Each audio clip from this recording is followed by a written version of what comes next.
आज हम लोग डिस्कस करेंगे AITS का जो पार्ट सिलेबस टेस्ट है नंबर 6, और इसमें हम लोग डिस्कस करेंगे chapter body fluid and circulation से जो पूछे गए सवाल हैं उनको डिस्कस करेंगे। तो स्टार्ट करते हैं। हमारे पास सबसे पहला जो सवाल है वो है क्वेश्चन नंबर 92। क्वेश्चन नंबर कौन सा वाला है? 92। 92 सवाल हमसे क्या कह रहा है, देखते हैं। The circulation which provides nutrients, oxygen and essential substances to the tissues and makes carbon dioxide and other harmful substances away for the elimination is। तो यहाँ पे लिखा गया है कि कौन सा ऐसा सर्कुलेशन है जो बॉडी में सारे न्यूट्रिएंट्स लेकर के आता है और जितनी भी गंदगी चीज़ें हैं, जितने भी हार्मफुल सब्सटेंसेस उनको बॉडी से बाहर लेकर के जाता है। तो देखें इसका जो आंसर होगा वो होगा जनरल सर्कुलेशन, या इसको हम लोग कहते हैं सिस्टमेटिक या फिर होल बॉडी सर्कुलेशन। हमारे बॉडी में दो तरीके के सर्कुलेशन होते हैं, एक को हम कहते हैं लोकल सर्कुलेशन और एक होता है systematic circulation, systemic circulation. Systemic circulation, systemic circulation को हम लोग होल बॉडी सर्कुलेशन भी कहते हैं, या फिर हम इसको एक और नाम से जानते हैं जनरल सर्कुलेशन, ठीक है। और लोकल सर्कुलेशन मतलब एक ऑर्गन से एसोसिएटेड रहता है, जैसे pulmonary circulation is a local circulation, तो इसमें तो सिर्फ ऑक्सीजन और कार्बन डाइऑक्साइड एसोसिएटेड चीज़ें होती हैं। सिस्टमिक सर्कुलेशन में पूरे बॉडी में से जो न्यूट्रिएंट्स हैं वो आते हैं, न्यूट्रिएंट्स को अब्जॉर्ब किया जाता है, फिर जितने भी हार्मफुल सब्सटेंसेस हैं उनको बॉडी से एलिमिनेट कर दिया जाता है। तो इसका जो आंसर होगा वो होगा सिस्टमिक सर्कुलेशन। तो 92 का जो आंसर है इज ऑप्शन नंबर फर्स्ट। अगला सवाल देखते हैं, और कौन सा अगला सवाल है हमारे पास है क्वेश्चन नंबर 96। क्वेश्चन नंबर है हमारे पास 96। 96 हमारे पास है स्टेटमेंट वाला सवाल है।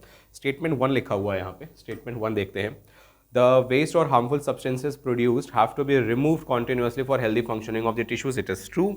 स्टेटमेंट सेकंड लिखा हुआ है, it is therefore essential to have efficient mechanism for the movement of the substances to the cells and from the cells. ये भी सही है, यानी कि स्टेटमेंट 1 और स्टेटमेंट 2 दोनों सत्य हैं। तो 96 का ऑप्शन हो जाएगा फर्स्ट, ठीक है।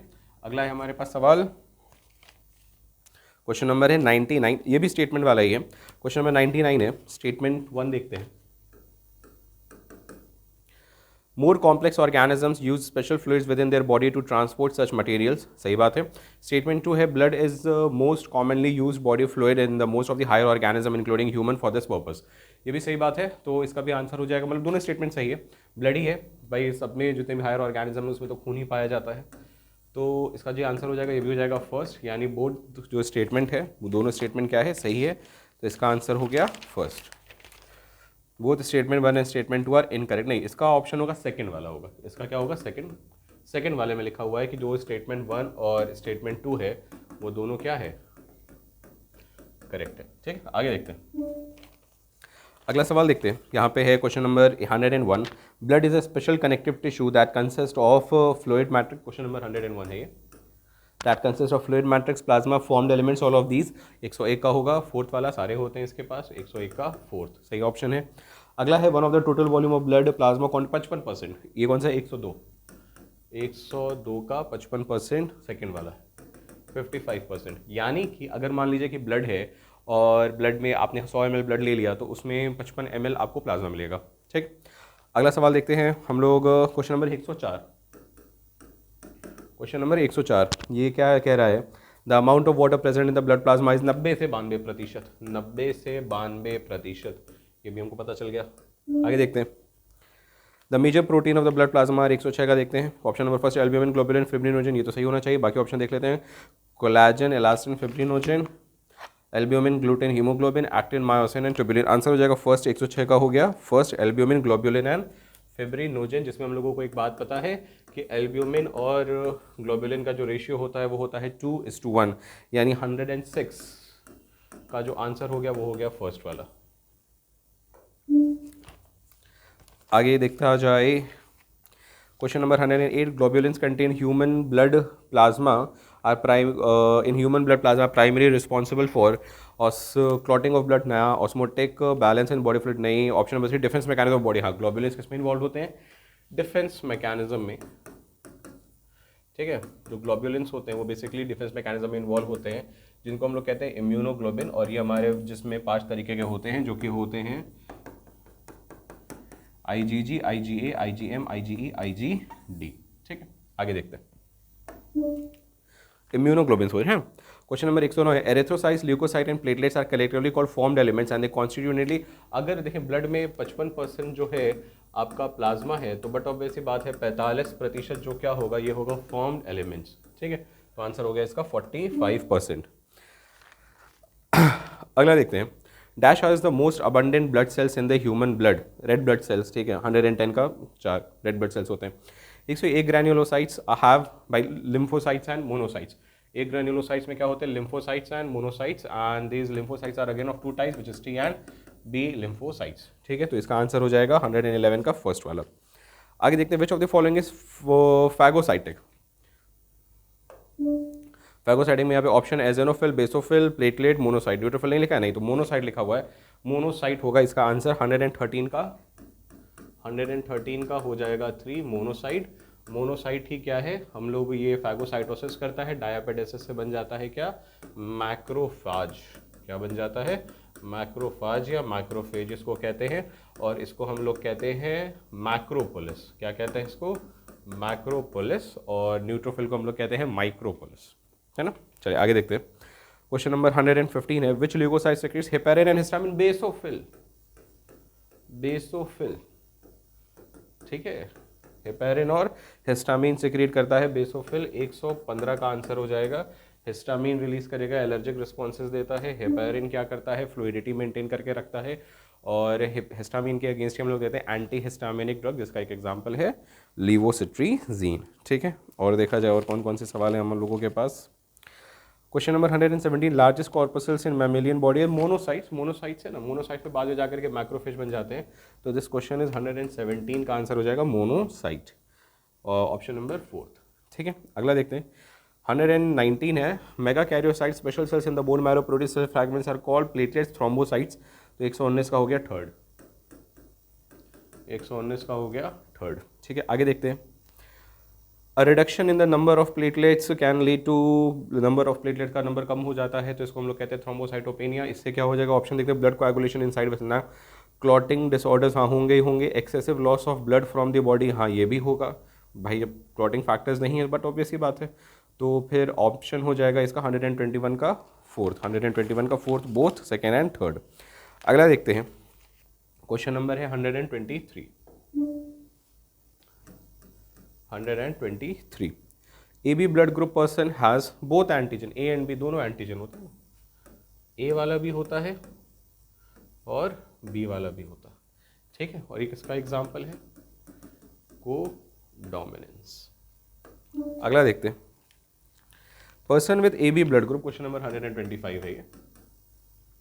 Person with A B blood group are called as universal recipients, this is due to absence of anti. अगर उसके पास जो ए बी ब्लड ग्रुप है, यानी ए और बी के आगे दोनों एंटीजन है, तो बट ऑब्वियसली बात है, तो उसके पास एंटीबॉडीज बनाने का कोई तुक बैठा नहीं, तो जहाँ से भी ब्लड आएगा उसको ये क्या कर सकता है, एक्सेप्ट कर सकता है। बहुत सिंपल सवाल, question number 127, the RH antibodies from the mother RH negative can leak into the blood of the fetus RH positive and destroys the fetal RBCs। 127 का फर्स्ट, 127 का फर्स्ट, इसी को ही तो हम लोग कहते हैं ना एरिथ्रोब्लास्टोसिस फेटालिस। इसको क्या कहते हैं हम लोग, एरिथ्रोब्लास्टोसिस फेटालिस। ठीक है, क्या होता है इसमें कि RH पॉजिटिव फादर और RH नेगेटिव मदर, जो फर्स्ट चाइल्ड होता है वो हेल्दी होता है, बाकी सारे जो सब्सिक्वेंट चाइल्ड होते हैं either they will be dead और they will have certain disorders. तो इसी वजह से फर्स्ट चाइल्ड को कहते हैं एनिमी ऑफ द सिबलिंग, क्योंकि अगर वो पैदा हो गया and the first child is healthy, बाकी जितने भी रहेंगे वो सारे के सारे क्या होते चले जाएंगे, वो उनके डिसऑर्डर्स, उनके बॉडी में जो आरबीसी है वो ख़त्म होते चले जाएगा, तो उससे एसोसिएटेड जितने भी फंक्शंस है, ऑर्गेनाइजेशन है, वो प्रॉपर्ली काम नहीं करेंगे। अगला है conversion of fibrinogen to fibrin catalysed by thrombin. 129 का थर्ड, 129 का third. Open circulatory system occurs in arthropod mollusc. Question number 131 का थर्ड, 131 का हो जाएगा थर्ड, आपकी किताब की ही लाइनें हैं एज इट इज। अगला देखते हैं, a correct systemic circulation of the pathways, right auricle, left vent गलत, राइट वेंट्रिकल गलत, left atrium, left ventricle, aorta arteries, third हो जाएगा 133 का थर्ड, 133 का थर्ड सिस्टमिक सर्कुलेशन है ना, सिस्टमिक सर्कुलेशन है, तो बट ऑब्वियसली बात है यहाँ से यहाँ आएगा, फिर यहाँ से सीधा बाहर चला जाएगा। आगे देखते हैं 135 dash prevents the back flow of blood from left ventricle to left atrium. फिर से वही बात, ये कौन सा क्वेश्चन है? Question number 135।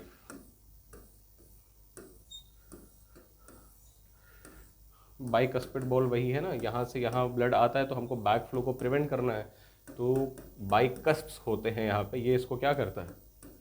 प्रिवेंट करता है, और आगे की तरफ ऊपर ब्लड दोबारा जाने नहीं देता, यहीं से ही एओर्टा से बाहर चला जाता है। आंसर हो जाएगा 135 का bicuspid valve, which is correct. Question number 136 भी है, देखते हैं इसको। Which is correct? All veins carry deoxygenated blood, all arteries carry oxygenated blood. All veins carry deoxygenated blood नहीं, पल्मोनरी तो कैरी करेगा। All arteries carry oxygenated blood, pulmonary. All veins except one carry oxy, उल्टा लिख दिया, यहाँ D होता तो सही हो जाता।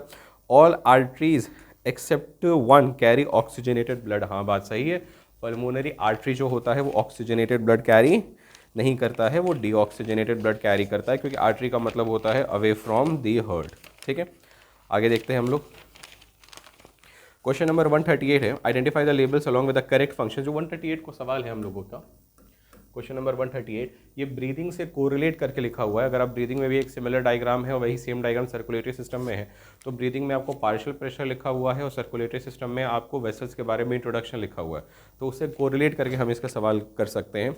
तो इसमें identify the labels which is the correct, इसका जो आंसर होगा बेटा वो होगा फोर्थ वाला, 138 का फोर्थ, क्योंकि अगर आप देखें हार्ट है, यहाँ से ये वीना केवा जा रहा है, तो वीना केवा के अंदर जो PCO2 बैठेगा वो अप्रॉक्स बैठेगा 45 mmHg के अप्रॉक्स। ठीक, तो इसका आंसर हो गया 138 का फोर्थ वाला। आगे देखते हैं 142, in a normal adult male the blood pressure 120/80 mmHg, ये तो हम लोग जान ही रहे, तो बहुत आसान।